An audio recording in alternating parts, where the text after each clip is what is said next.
व्यवस्था विवरण 31। एक और मूसा ने जाकर यह बातें सब इस्राएलियों को सुनाई। 2 और उसने उनसे ये भी कहा कि आज मैं 120 वर्ष का हूँ और अब मैं चल फिर नहीं सकता, क्योंकि यहोवा ने मुझसे कहा है कि तू इस यरदन पार नहीं जाने पाएगा। 3 तेरे आगे पार जाने वाला तेरा परमेश्वर यहोवा ही है। वो उन जातियों को तेरे सामने से नष्ट करेगा और तू उनके देश का अधिकारी होगा, और यहोवा के वचन के अनुसार यहोशू तेरे आगे आगे पार जाएगा। 4 और जिस प्रकार यहोवा ने एमोरियों के राजा सीहोन और ओग और उनके देश को नष्ट किया है, उसी प्रकार वह उन सब जातियों से भी करेगा। 5 और जब यहोवा उनको तुमसे हरवा देगा, तब तुम उन सारी आज्ञाओं के अनुसार उनसे करना जो मैंने तुमको सुनाई हैं। 6 तू हियाव बांध और दृढ़ हो, उनसे न डर और न भयभीत हो, क्योंकि तेरे संग चलने वाला तेरा परमेश्वर यहोवा है। वह तुझको धोखा न देगा और न छोड़ेगा। 7 तब मूसा ने यहोशू को बुलाकर सब इस्राएलियों के सम्मुख कहा कि तू हियाव बांध और दृढ़ हो जा, क्योंकि इन लोगों के संग उस देश में जिसे यहोवा ने इनके पूर्वजों से शपथ खाकर देने को कहा था तू जाएगा, और तू इनको उसका अधिकारी कर देगा। 8 और तेरे आगे आगे चलने वाला यहोवा है, वह तेरे संग रहेगा और न तो तुझे धोखा देगा और न छोड़ देगा, इसलिए मत डर और तेरा मन कच्चा न हो। 9 फिर मूसा ने यही व्यवस्था लिखकर लेवीय याजकों को, जो यहोवा की वाचा के संदूक उठाने वाले थे, और इस्राएल के सब वृद्ध लोगों को सौंप दी। 10 तब मूसा ने उनको आज्ञा दी कि 7 वर्ष के बीतने पर, अर्थात उगही न होने के वर्ष के झोपड़ी वाले पर्व में 11 जब सब इजरायली तेरे परमेश्वर यहोवा के उस स्थान पर जिसे वह चुन लेगा आकर इकट्ठे हों, तब यह व्यवस्था सब इस्राएलियों को पढ़कर सुनाना।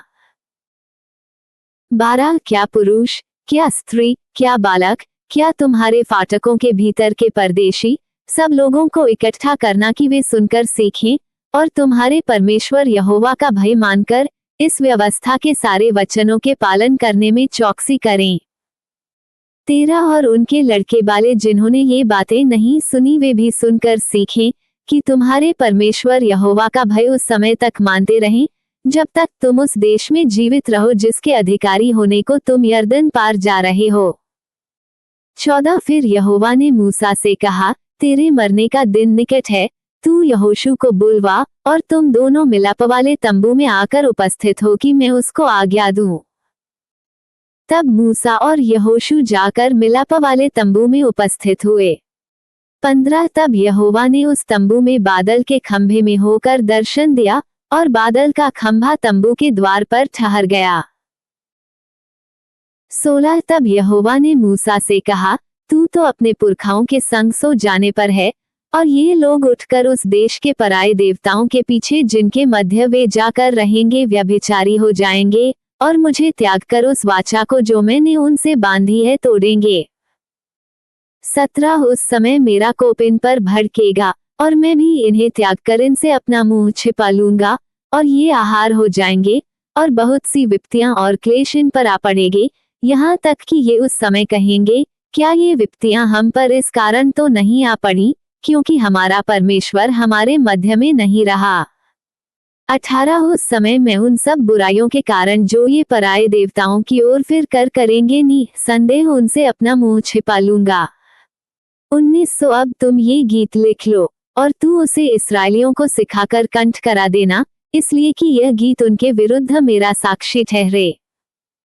20 जब मैं इनको उस देश में पहुंचाऊंगा जिसे देने की मैंने इनके पूर्वजों से शपथ खाई थी, और जिसमें दूध और मधु की धाराएं बहती हैं, और खाते खाते इनका पेट भर जाए और ये हृष्ट पुष्ट हो जाएंगे, तब ये पराये देवताओं की ओर फिरकर उनकी उपासना करने लगेंगे और मेरा तिरस्कार करके मेरी वाचा को तोड़ देंगे।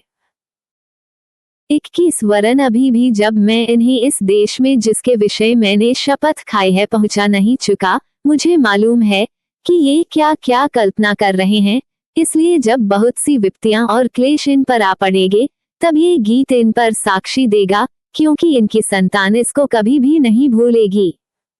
22 तब मूसा ने उसी दिन ये गीत लिखकर इस्राएलियों को सिखाया।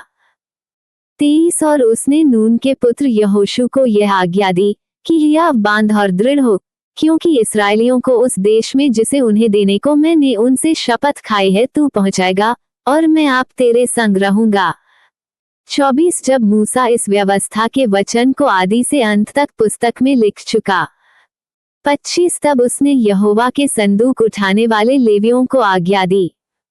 26 की व्यवस्था की इस पुस्तक को लेकर अपने परमेश्वर यहोवा की वाचा के संदूक के पास रख दो, कि यह वहां तुझ पर साक्षी देती रहे।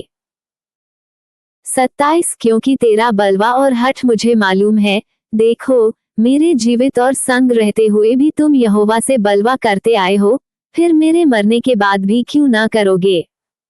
28 तुम अपने गोत्रों के सब वृद्ध लोगों को और अपने सरदारों को मेरे पास इकट्ठा करो, कि मैं उनको थे वचन सुनाकर उनके विरुद्ध आकाश और पृथ्वी दोनों को साक्षी बनाऊं। 29 क्योंकि मुझे मालूम है कि मेरी मृत्यु के बाद तुम बिल्कुल बिगड़ जाओगे, और जिस मार्ग में चलने की आज्ञा मैंने तुमको सुनाई है उसको भी तुम छोड़ दोगे, और अंत के दिनों में जब तुम वो काम करके जो यहोवा की दृष्टि में बुरा है, अपनी बनाई हुई वस्तुओं की पूजा करके उसको रिस दिलाओगे, तब तुम पर विपत्ति आ पड़ेगी। 30 तब मूसा ने इस्राएल की सारी सभा को इस गीत के वचन आदि से अंत तक कह सुनाए।